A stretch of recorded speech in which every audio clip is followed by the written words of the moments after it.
What's cracking, everybody, and welcome back to Kraken R&R. And I know this is a day late. I appreciate your patience with this one coming out, even for a game that I don't think that many people are too terribly interested in reliving, a 5-1 loss to the Tampa Bay Lightning. As of the night of the game, I mean, it might have been the game itself. Okay, not actually. It was already happening before the game started, but I had one of the worst migraines I've ever had. And by the time I got home, all I wanted to do was lay down and then just passed out before waking up and having a hard time sleeping overnight. Anyway, suffice to say, then this next day, it's not been great. I'll save you the details, but I have not been out of bed today until to come down here and just try to get something out. I know I could probably skip this game and not that many people would think twice for, 5-1 uninspired loss to the Lightning, but I haven't missed a game yet and I wasn't about to start now, so let's get into it. The Kraken lose this one 5-1 to the Lightning, which does put them back at 500, as well as right back at a 0 goal differential. So they win 5-1 against the Bruins, lose 5-1 the next game, and we're right back to that 500 0 goal differential that we were at 2 games ago. I suppose the Kraken playing this season balanced as all things should be. And also weirdly starting Grubauer in net for this game. I don't think it's something that very many people expect. I don't know how many people expected Grubauer to start the game before this, but then he has a pretty good performance. I think, honestly, the fact that, probably the reason he got that game in the first place was that he played well in the game stepping in for Joey's illness in New York. And so they try to get back to a little bit more of a tandem. You can't afford to ride one goaltender for 60 games a season, especially with him being as new to the starter role as Decord is. I mean, we saw Decord kind of be the starter at points last season, and he has been that so far this season. But you'll want to try to even things out a little bit, maybe not going back fully to the back and forth every other game like they did at the start of the season. Decord has earned the starting role, but trying to find these spots to get Grubauer in, especially to try to increase his confidence after that game in San Jose. He comes back with a good second half performance in New York and then plays really well in the game previous against the Bruins. So not a bad idea to, I think, throw him in here and try to keep that, I don't know, the ball rolling in the right direction for him, with probably the idea that Decord is starting against the Senators, and I would say more likely than not the Blackhawks after that, unless something happens. So all that to say, I wouldn't read too much into Grubauer starting 2 games in a row here. It's not, I think, them trying to go back to Grubauer as the main starter, or they've lost faith in Decord. Decord did play pretty well in his last start as well, after admittedly a couple shakier starts in that same time frame that Grubauer had his San Jose start. Decord, even in one of the starts where they still won the game, he let a few get through him that his teammates were able to clean up behind him, but then looked great in his last start to start off this homestand. So I think we'd expect to see Decord back in net against Ottawa. And of course, with Grubauer in net, hopefully he enjoyed the 2 games of goal support, because the Kraken were right back to playing some very uninspired, low-energy offense. Though with that being said, the game did get off again to a very good start for the Kraken, offensively especially, and a almost identical start to the game against the Bruins. They start the game almost immediately on a power play, not quite as quickly, and it's not a double minor, so they don't have quite as much time to take advantage of it, but they still are able to do so nonetheless. It does take them almost the full 2 minutes, and the first unit looked pretty good, they just aren't able to score. The second unit was having a hard time getting into the offensive end. Finally, in the last 20 seconds of the power play, they are able to get set up, pass it around the outside a couple of times. Eventually, it's right across to Tolvanen up to Montour for a one-time shot that gets clean through everyone, and the next thing it hits is the net behind the goaltender, and it's 1-0 Kraken. And the offense from the Kraken didn't stop there after that power play goal to open things up, with Montour picking up his 8th of the season, which already in 31 games ties his goal total from last year in 66. Granted, last year he was coming back from an injury and not playing maybe quite as prominent a role with the Panthers, but, I mean, still, he's a very good player on a very good team. Only 8 goals last season and already at 8 this season. The Kraken continue to lay on the pressure. By 7 minutes in, the Kraken have a shot per minute, and shots are also 7-0 Kraken. So not only playing well, with among those 7 shots, a couple other very good chances to extend the lead to 2-0, maybe even 3 if they had gotten a couple bounces. That doesn't happen, though, and right around that 7-minute mark, it might even have been the first TV timeout. The game just flips around like that. The Lightning get the next 6 shots on goal, responding in kind to the Kraken pressure early on, and one of those shots does end up past Grubauer. It's not a whole lot that he could do about it. It's just kind of lackadaisical defensive zone play by the Kraken, as they allow the Lightning to just kind of move around, and they're keeping guys on players, so it's not like there's guys standing wide open for the Lightning except for around the outside, where that's been part of this defense over these last couple of games, is they'll allow teams to have the outside, they just won't allow guys wide open in the dangerous areas. And while that wasn't happening, they still were a guy on a guy following players around, not giving them too much space. It certainly wasn't as in your face and challenging of a man-to-man defense that we'd seen in the last couple of games when the players were getting closer to the net, as I think it's Hagel is that scores this goal. He has a player right behind him. I think it's Montour who's right in step with him, but he's just a little bit behind. That allows Hagel to put his stick on the ice. The shot on net going to one side is tipped by Hagel and goes over the pad of Grubauer on the near side. Again, not a lot Grubauer can do about it, just kind of a little bit one-step lazy defense from the Kraken. Not nearly as bad as we saw in those losses to the Ducks and the Sharks, but still enough to give an opportunity to a good team to score, and they take advantage of it. And unfortunately, the Lightning maintain momentum after tying the game up for at least through the middle part of the period, if not throughout the rest of the first, certainly until they make it 2-1 and take the lead late in the first. And again, this one is kind of just the result of some, again, lackadaisical defense from the Kraken. I don't necessarily think I would say full-on lazy. They're not leaving guys wide open. They're not turning over the puck horribly, direct passes to Lightning players to keep it in the offensive end or anything like that. But they are, it just seemed like they thought that they had more time and space than they did. There was no urgency once they got to a puck in the offensive end. Specifically, Beniers has an uncharacteristically bad shift defensively here that on a couple of occasions lead to this goal. He gets to the puck along the boards kind of 30 seconds or so before it happens, and then just fails to find anyone to pass it to or try to clear it out to get a change. 30 seconds later, the puck is shot on net. Grubauer makes the save. It comes right out to a whole gaggle of Kraken players out in front of him, so a well-controlled rebound. Beniers is one of those. He gets his stick on it, and instead of just firing the puck off the boards and trying to at least get a reset, I mean, ice the puck, get a reset, or get it out of the zone with a little bit of touch, instead he kind of holds the puck on his stick and looks up just long enough for Braden Point to come around from behind him and whack the puck off of his stick. And that 50-50 finds its way right through Grubauer's 5-hole and into the net behind him to give Tampa the 2-1 lead. In the second period, the Kraken do clean things up defensively a little bit. They're not giving Tampa quite as much time and space, or at least they're making things more difficult for the Lightning around the net and in those dangerous areas, so the Lightning aren't able to score even with 2 power plays in the period, both of which the Kraken do respond to offensively but aren't able to score.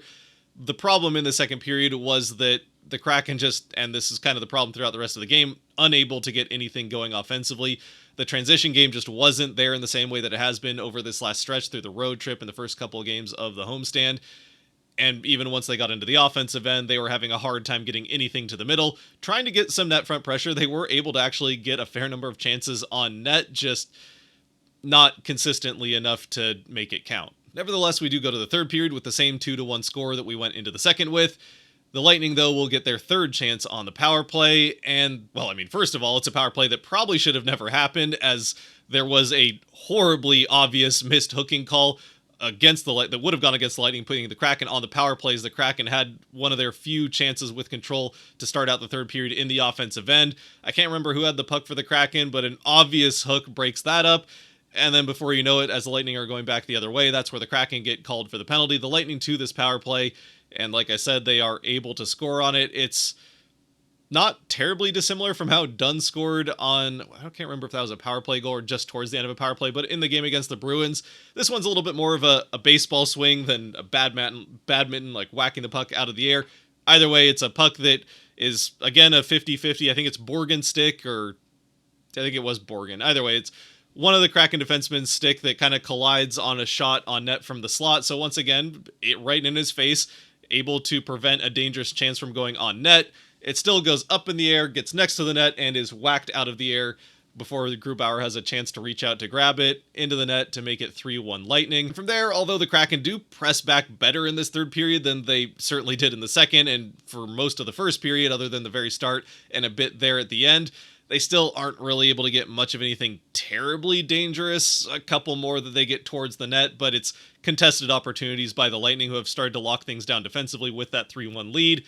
The Kraken do eventually get a late power play, which they, still with 6 minutes left, I think understandably leave Grubauer in the net for. They're unable to score on that power play and then pull Grubauer from the net almost immediately afterwards. Unfortunately, with that coming at about 4 minutes left in the game, it doesn't take the Lightning very long at all. In fact, I think they win the next faceoff in their end of the ice, get it down to a chance on the empty net, and it's an easy goal on the empty net for Hagel, his second of the game. And then, of course, the Lightning just add on to get back to that perfect 0 goal differential in the final seconds of the game. The Kraken at this point, again, it's certainly the worst defense we've seen from them in quite a while. It gets back to some of that really poor back checking. They are just leaving guys wide open here. It's a crossing pass that gets through everybody. A wide open shot from in tight as Grubauer is having to go from one side to the other. The shot comes back the other way over his shoulder and into the net. Really not a ton I think he can do about this one. Ultimately, it's a meaningless goal. 4-1 versus 5-1 doesn't really make that much of a difference other than making it look a little bit more like a blowout, less like a close game that it was for the most part. Still, the team that played better, I think, won this one. Or certainly, at the very least, the team that played better offensively won this game. The Kraken, I think that really is the big story coming out of this game, is they just didn't seem to have that energy to press back offensively past the first few minutes of the first period, and a couple little bursts here and there throughout the game. But outside of those first 7 minutes, that was the most consistent offensive pressure the Kraken had throughout the entire game, even including their power plays and the few, like, 1 or 2 shift pushes that they would have throughout the game. They just were not able to get the transition going well enough or consistently enough to create consistent offensive zone pressure, and spent a lot of time in their own end of the ice. And even though, like I said, the first 2 goals for Tampa in that first period were partially the result of some step too slow defense from the Kraken, and maybe part of that was, for one, they've been playing a lot of games lately, playing every other day, plus a back-to-back throughout the East Coast road trip, and then right back home. It has been a lot of games over this stretch of time, so maybe the legs are getting a little bit tired. Guys are obviously starting to deal with stuff. And Tampa, let's face it, is playing a lot better right now than certainly the last 2-3 teams the Kraken have played. Maybe the Panthers were playing pretty well coming into that game, but certainly this Lightning team is playing better coming into this game than Boston was, or definitely the Rangers right now. So maybe that step too slow they had on defense was something they were able to get away with in a couple of these previous games they'd played, and it just came back to bite them in this one. Or maybe some of that fatigue was setting in, and these 2 days of rest, the 1 extra day between games, comes at just the right time for them before they have these 2 very winnable, bordering on must-win. I think the Chicago game is kind of a must-win. That's just 2 points you have to take advantage of, even in the middle or late December. These are games that, with the Kraken at 500, it's starting to get to that point in the season where 500 is leaving mediocre and starting to become bad, especially with some teams starting to get a few points ahead of them into that wild card picture. If the Kraken want to stay in that, they need to take advantage of games against teams certainly like Chicago, but also Ottawa. Anyway, with that, I think we can close things out here with the Kraken 3 stars. I know this was probably on the shorter end of R&Rs. Again, I'm just trying to get this one out so that there's something out there to remember a game that maybe we wouldn't necessarily want to remember, but even if it's just for my own sake and continuing to be able to say I haven't missed a game yet, maybe that's the only reason for this one. But I appreciate you being patient with me and sticking through what is, well, if the Kraken were low energy, I'm certainly feeling low energy at the moment as well. 3 stars in this one, as always, brought to you by the patrons over on Patreon. If you want to help decide Kraken 3 stars after games, or in games like this one, if there are 3 stars, you can help support more than you already are by watching at this point by going to Patreon through the link down below and supporting there as well. I don't know that we're going to get 3. I think Grubauer did play a good game, but I don't know if it was necessarily star-worthy. Certainly his stats kind of end up looking worse after that late goal where the Kraken just defensively completely leave him out to dry in the final few seconds. It's a meaningless goal other than making his stats not look great. He was a 900 save percentage before that shot went in. Obviously, one of them's an empty netter, so that doesn't count against him. I think he generally had a good night, but yeah, I don't know about a star. The 2 guys I feel decent about giving stars to would be Jared McCann, who I think had a pretty good night, but you can still tell that he's fighting through maybe some confidence right now when it comes to shooting the puck. There's been a few times over these last couple of games with him in this scoring drought, aside from the empty netter that he got against Boston, where they're shots that any other time I think we would see him take, and you'd be like, oh yeah, McCann's going to wire that to the top corner. Maybe a nice save happens, but you know he's taking these shots, and he's starting to pass up on some of those, which is a little bit frustrating. In this game, he at least took a few of those shots on net and had a couple of pretty good looks, played decently in the defensive end, which couldn't be said about all the Kraken forwards in this game. And then the second guy, we'll go with Montour with the 1 power play goal. Also, I think had a decent game all around. So Yeah, I'll go with those two. Let me know what you think in the comment section. If there's a third one you'd throw in there.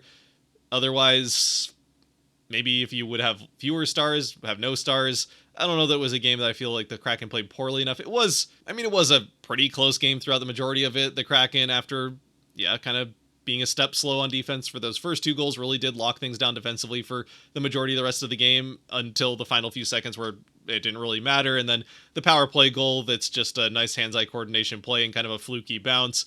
So it's hard to count that one too much against them defensively. And then, just not able to get much going offensively. Again, thank you for your patience with this one and sticking with me. Let me know your thoughts down in the comment section. Until next time, for a couple of games the Kraken really do kind of need to win. Stay safe out there, be good to each other, God bless, and go Kraken.